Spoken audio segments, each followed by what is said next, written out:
Un an après son élection à la tête de la région, Bruno Retailleau a présenté ce lundi soir ses vœux à près d'1 millier de personnes. Jean-Michel Naga.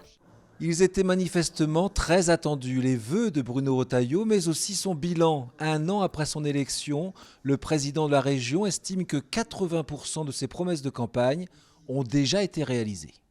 Quand on prend un engagement, on doit le tenir. Quand on donne une parole, cette parole-là, elle ne doit pas être donnée en l'air. Et c'est la raison pour laquelle il fallait aller vite. Et je voulais que dans cette première année, l'essentiel de nos engagements soit coché. C'est ce qu'on a fait. Des engagements cochés en matière d'éducation, d'apprentissage, d'économie, d'emploi, de soutien à l'agriculture.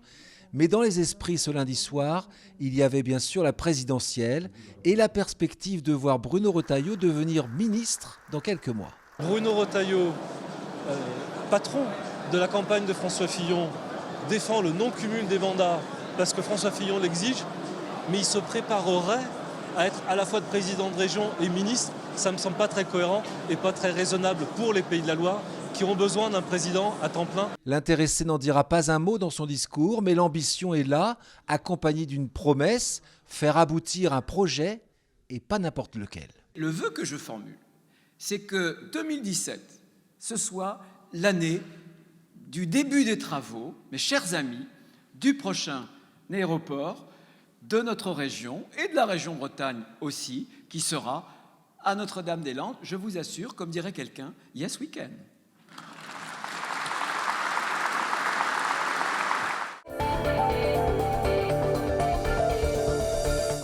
Voilà à quoi ressemblera le futur mine fin 2018 à Rezé. Sur son toit, 19 000 panneaux photovoltaïques. Hier, le ministre de l'Aménagement du Territoire, en visite sur le site, a annoncé une rallonge d'1,5 million d'euros pour la participation de l'État. Depuis plusieurs jours, la pollution aux particules fines a atteint le seuil d'alerte en Loire-Atlantique. Des mesures sont prises pour limiter le phénomène qui peut avoir des conséquences sur notre santé. Benoît Balti. Pas encore de circulation alternée comme à Paris ou à Lyon, mais plusieurs mesures pour lutter contre le pic de pollution ont été prises en Loire-Atlantique. La vitesse maximale autorisée sur les voies rapides est abaissée de 20 km/h et dans l'agglomération nantaise comme dans l'agglomération nazérienne, la validité d'un ticket de transport collectif est étendue à la journée. Mais au-delà de ces mesures spécifiques, chacun doit également se préserver. On a dépassé le niveau d'alerte, donc on considère que l'ensemble de la population est concernée par des recommandations sanitaires. Donc, par exemple, éviter les sports intenses et les compétitions, en extérieur ou en intérieur d'ailleurs, puisque si on respire plus fort, plus intensément, plus vite, on va respirer plus de polluants. Car depuis 4 jours, la concentration en particules fines a dépassé les 50 mg par mètre cube d'air.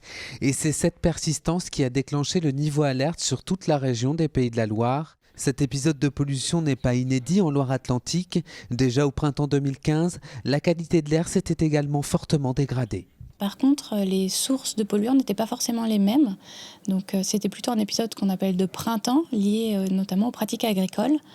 Là, nous sommes sur un épisode qui est lié à la combustion. On a des chauffages, donc chauffage au bois, mais aussi chauffage au fioul, auxquels s'ajoutent les émissions des autres secteurs d'activité, dont les véhicules routiers.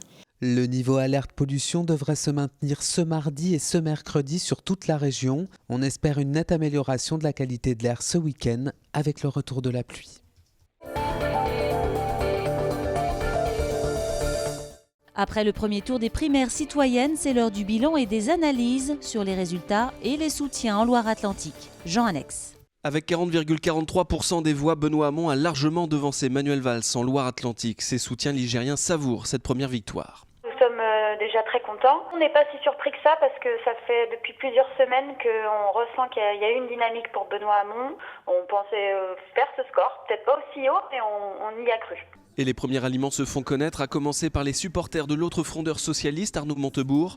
Il se rallie à Benoît Hamon comme le conseiller régional Éric Touzeau. C'est sans hésitation, bien évidemment, que je vote et que j'appelle à voter pour Benoît Hamon. Je me réjouis du résultat de ce premier tour de la primaire. En effet, la politique menée et par Manuel Valls et par Emmanuel Macron a été sanctionné. Autre enseignement de ce premier tour, les résultats sonnent comme un camouflet pour les ténors socialistes de Loire-Atlantique. Largement devancé à Nantes et à Saint-Nazaire, Manuel Valls est pourtant soutenu avec force par les maires des deux métropoles, Johanna Rolland et David Samzin.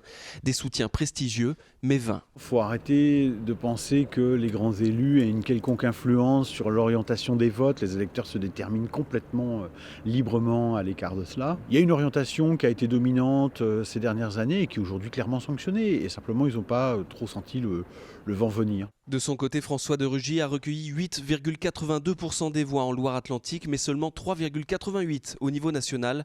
Pas de quoi le placer dans un rôle d'arbitre pendant cet entre-deux tours. Et puis la principale interrogation reste la mobilisation. Ce dimanche, ils étaient 50 951 électeurs dans le 44, contre 75 202 en 2011 lors de la dernière primaire socialiste. Un désamour flagrant qui pourrait se confirmer le week-end prochain.